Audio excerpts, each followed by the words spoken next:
I want to ask you, how forgiving and merciful are you? The mercy of God is the biggest aspect to reality. And we live in this ocean of mercy, and we're supposed to extend that mercy to each other. How good are you at doing it? I was a youth minister in Queens, the town that I live in. And it was a kid that I got ready for confirmation. That was my job as the youth minister, to get the older kids ready for confirmation. His name was Murph. And he was a kid in my confirmation class, but not just that. He had a kind of mixed up life in a lot of ways, and I always took upon myself like wanting to mentor him in the right way. And he stayed with us after confirmation, came on the retreats, was part of the youth group, the youth ministry. He did everything. He was always there. And I always felt kind of responsible for him. And what happened is that one day he took his life. He hung himself. 2 years to the day that his older brother had done that. And it wiped me out. I mean, I've known teenagers that I tried to help that have had taken their lives, but Murph hit me really hard because, like I said, I felt the Lord wanted me to be in his life, and I clearly felt I had failed. And I was so upset and so wiped out about it that I wasn't going to go to his funeral. You know, the wake, I was like, I can't deal with this. I wasn't going to go. But then I realized there were going to be so many teenagers from our youth group, from our community that were going to be there. And I shouldn't be thinking to myself, I should be there for them. So I went. And when I got to the funeral home, outside was a bunch of Murph's friends. Murph was well connected to the streets, and these guys were not the kind of guys that came regularly to the church unless there was a rock concert. But these guys were all outside, and I knew them all. They knew me, and I was talking with them, and I was picking up how angry they were. They were in a state of shock. They were really angry. And sometimes what happens when we're angry, we look for someone to blame. We look for someone to dump all of that negativity onto. And for them, it was the girlfriend. I was listening to them as they said, she did this. She cheated on him. She got him into the drugs. To her, he was never good enough. And she did this, and she dares to show up with a killer. Now, I know these guys. I know what they pack. I know what they're about. And I also know, I hope to God she doesn't show. Continuing to talk with these guys. And next thing you know, coming out the parking lot is this girlfriend. And she's walking right towards us. And I'm like, oh God, what are we going to do here? There's nobody else around but me. If someone's going to have to stop something violent happening, it's going to be me. And I'm trying to distract them. I'm being a complete idiot. I'm like, hey guys, check out the moon tonight. Hey, you look at those stars. Anything to get their mind off of her. Some of them walked away. I think they knew if they stayed there, they were going to do what they said, and they didn't want to. And the rest of them are like at their hands in their, in their pants and in their pockets, down their socks, and I know what they got on them, and I'm like, what am I going to do here? And the next thing you know, I hear the front door of the funeral home slam shut, and I look over, and it's Murph's mom, and I'm thinking, they're not going to get to kill her. She's going to do it.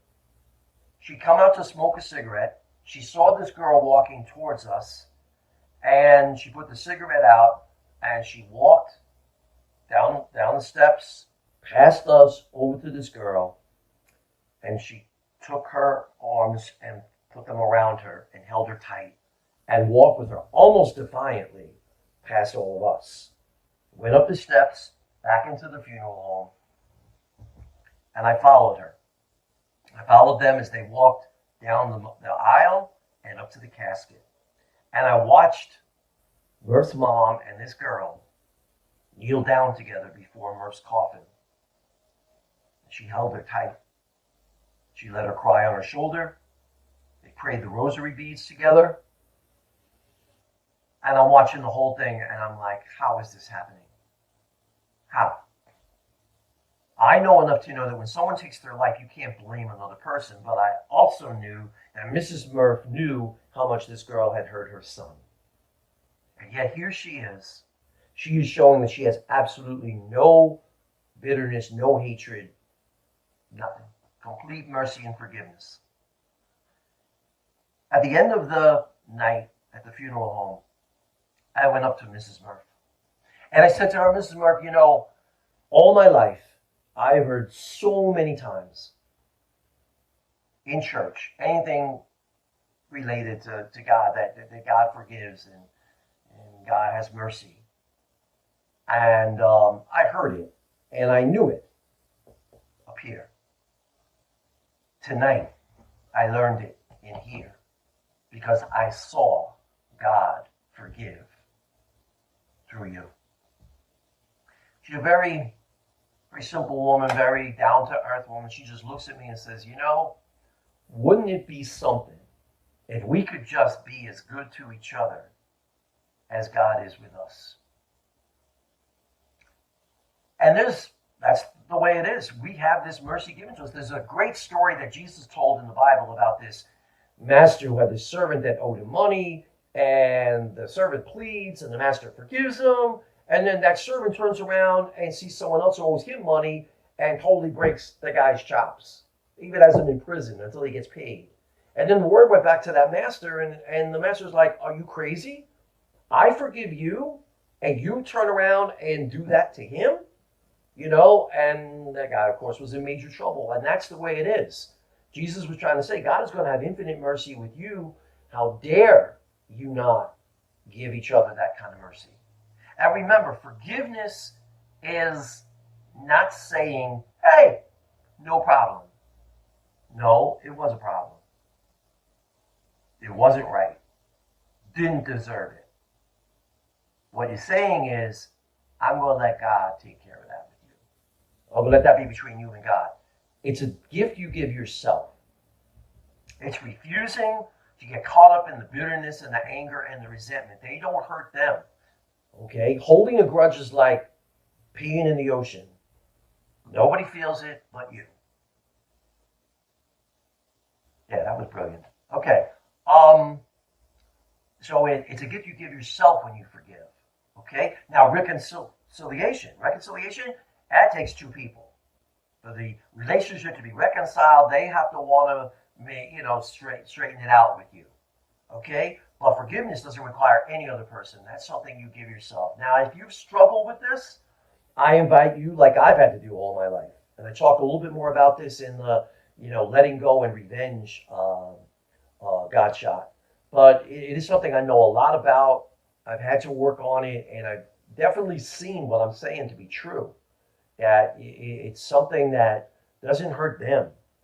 It hurts yourself, and God doesn't want us to do that. And we are given so much mercy. I believe that when you die, I think one of the greatest hellish moments would be to realize how harsh you were in situations where out of fear and anger, you acted in ways that you didn't need to. You were never in as much danger as you thought. And that those kinds of actions where you just were not more merciful are, especially when you're encountering the infinite mercy of God, is going to be very painful. So work on that, and I'll pray for you to be able to do that more, and send me your success stories, okay? It would be pretty inspiring to me, being it's something that I constantly work on myself.